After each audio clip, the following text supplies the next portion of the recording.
Main man Ben Leber joins 9 to noon in the 651 Carpet Studios.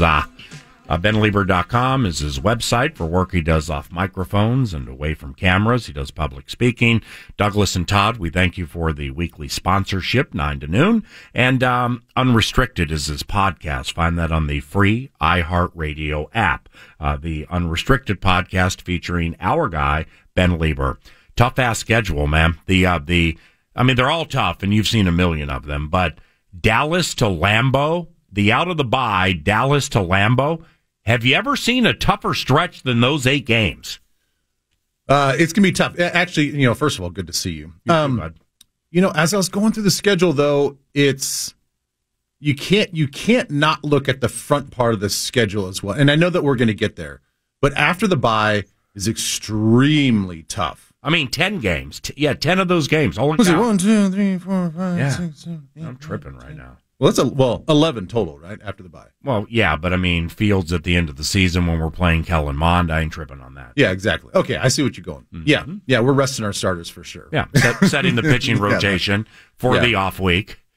Well, okay, so you look at Dallas Sunday Night Football. We have a lot of tests every week, and I know that that's the case every year, but you're thinking that Dallas, with their quarterback situation, is going to be healthy. Their battery in the backfield is going to be great. You got CeeDee Lamb, you got Amari Cooper. You got this kind of they're kind of piecing this offensive line back together a little bit. They added Micah Parsons in the draft.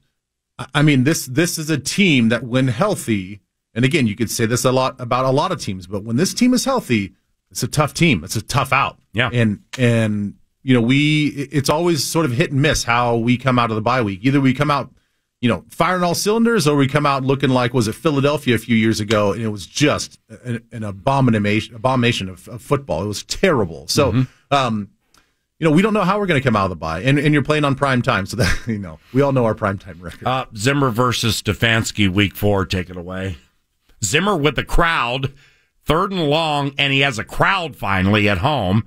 I mean, Stefanski started drawing up plays to beat Zimmer probably when he was 5, living in Philadelphia. I mean, this is just an epic matchup of 2 elite minds. Yeah, it really is. It's coming off a huge game in the afternoon against Seattle, and so that's the 3-game stretch on the front part of the schedule that I think that they have to take care of business. Yes, Cincinnati, we don't know what's going to happen first game of the season. Arizona's a tough out on the road. Then you get Seattle. Then you have the Browns, and you're talking about the Browns, but I mean, this is not a hot take. I mean, they're a really good team. They should be a playoff team again next year. And you get Myles Garrett, you get Jadeveon Clowney, they pick up John Johnson as a safety. They get Grant Delpit back from injury. Damn. So they've got a pretty stout defensive front, a pretty good back end of their defense. Then you've got Nick Chubb and Kareem Hunt. What? Like, are you kidding me? Like, they sort of have the tests that we need to see as a team. Can we stop the run? Yeah. I know Seattle's going to test us the week before. Right. And Chris Carson and Rashad Penny and all that stuff, and we kind of struggle against those guys. So we're going to have 2 weeks in a row after going against a running quarterback and Kyler Murray. Is this run defense back to where it's supposed to be? We're going to find out real early in the season. Elite take. I mean, you begin with Joe Mixon, even though Zach Taylor will want to go play action. Yeah. Throw it to T. Higgins and the LSU. Jamar Chase, the LSU kid. That's a wonderful take because, I mean, you can get beaten up in those 2 games with Chubb and Kareem Hunt and Carson and Penny with the way they just formulate their offense. Might take a little out of you for that Detroit game, the next game, you know what I'm saying, where it may have lingering effects. Yeah, and that's why I have that game start as well, because mentally you're going to get geared up for... Ooh, Lynn McCaffrey. Are you kidding me here with this? I know. My God, what are you doing? Back. Yes. And then Zeke. And then Lamar Jackson. Well, thankfully the bye in there. Well, yeah, but then 3 running backs. Yeah. And then we get a breather with Eckler. Okay, so anyway. Yeah, I mean, Eckler's good, but he's not these tackle beat on you type bitch. Exactly. You know? So, it's this schedule is intriguing at all different levels, not just from the name marquee matchups, the primetime thing, but then you start looking at the actual personnel matchups, and Arizona's going to be tough on the road. I mean, they're kind of rebuilding this attack style defense. Mm-hmm. They got DeAndre Hopkins and A.J. Green. They picked up Rondale Moore, who I think is a first-round talent. Rob. I saw him play one time. You talked about him so much that I put an hour in the sinkhole watching him and reading about him. Oh, my God. He's fantastic. Oh, he's perfect for that offense, too, because he's going to be that number 3, number 4 receiver in the slot. It's going to be hard to cover him in the short area. Andy Isabella going deep, over deep. The top. I know. I'm not trying to talk us out of wins and losses here. I'm just saying that it's okay. But wait a minute. The Cardinals have Christian Kirk, A.J. Green, DeAndre Hopkins, and now Rondale Moore. And Andy Isabella. Yeah, we didn't draft enough secondary. The skeletal remains of A.J. Green, I think, is a fair way to put it. Well, if he's healthy by week 2. Mm-hmm. Well, that's the other thing with Chris Carson playing the following week. I mean, he always seems to get beat up. I mean, that running game for Seattle, they always have, the running backs are always kind of nicked up, and we still have trouble with them. But, week 3, you got to think that both of those guys are going to be healthy. They're going to be just, north-south bowling balls. Yeah. And Russ comes out of the gates firing every single season before they limp to the finish line. 20 TDs in the first 4 or 5 games. It seems like an annual thing for him, so that'll be a pain in the ass. In Dalvin, we trust. So we'll take our chances with Dalvin, and you got Wyatt Davis blocking the 3 technique. You have Darisaw taking care of the defensive ends. We're going to be okay. All I'm saying is that when we get to the Super Bowl, we'll be battle tested after the regular season. Yeah, that's all. No, and you need to be when it comes to those running handling those running games, because it's a passing league. But if you don't slow the run, then from lo-fi to SoFi. You ain't going to go from lo-fi to SoFi. Purple Pain to SoFi Rain. Week 11 Green Bay's here. In closing on the schedule. Mm-hmm. Is Rodgers Green Bay's quarterback next season with the right to change the opinion, quite honestly, anytime? I'm still leaning no. Yeah. I'm still thinking that there's going to be, he'll find a way to get out of Green Bay. And, John Kuhn, who seems to be still a pretty good friend of his, went out and said that, a contract offer was made.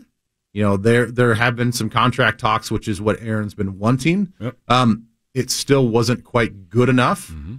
So maybe that's just negotiation tactics, but it sounds like he wants Goody out of there. I mean, it sounds like it's less to do about the respect and money and more to do with getting Goody out of there. So I believe that to be accurate. And I don't think that that's going to happen. I don't think they're going to choose GM over 38-year quarterback. I believe that to be accurate, and I also believe Aaron has been bitten by the Hollywood bug. Did such a good job on Jeopardy over 2 weeks that now, right.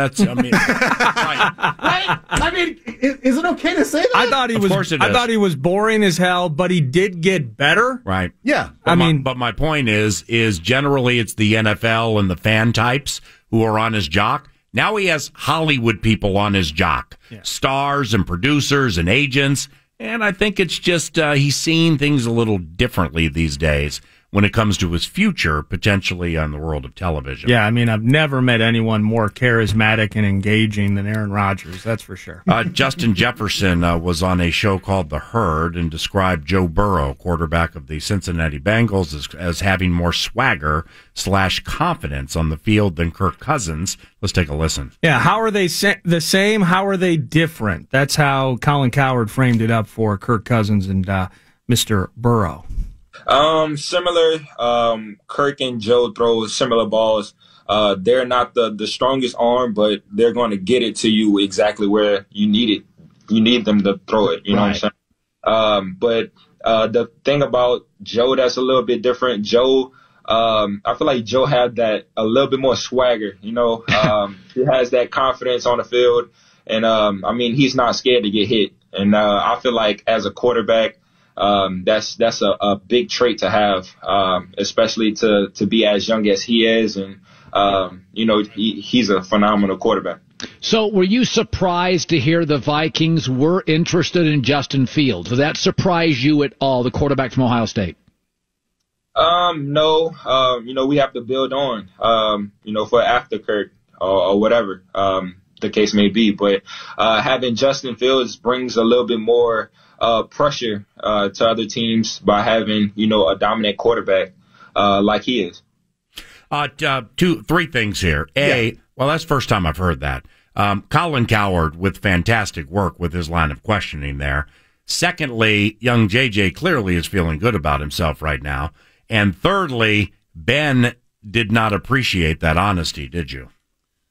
No, I didn't. I think that we all publicly, when we hear an athlete speak their mind and what they think is the truth and honesty, we almost feel like, well, we have to give him a free pass because he's just being honest. That's what we want. We want honest athletes. Yeah, but honesty doesn't mean it can't be critiqued. I'm fine with his honesty. I think it lacked I think it lacked tact. I think it was a backhanded, disrespectful comments to his own quarterback. And quite frankly, I don't think that he needs to be over-evaluating and commenting on the bigger picture of what the organization is doing. There's there's a better way to field the Justin Fields question. He doesn't know what's going on internally. And, so for a guy that is still a rookie, he's still a rookie. I mean, he's going into the second year, but still a rookie. You're right. He's feeling himself a little bit. And that's the thing I was a little turned off by, is that all of a sudden now he feels like he can speak on about everything. And he asked, and Cowherd asked, what are the similarities and differences? So even when he had a chance to praise Cousins, he basically says he has an average arm and he's accurate. Okay. He had an opportunity to really talk about his court, whether he believes it or not. Yeah.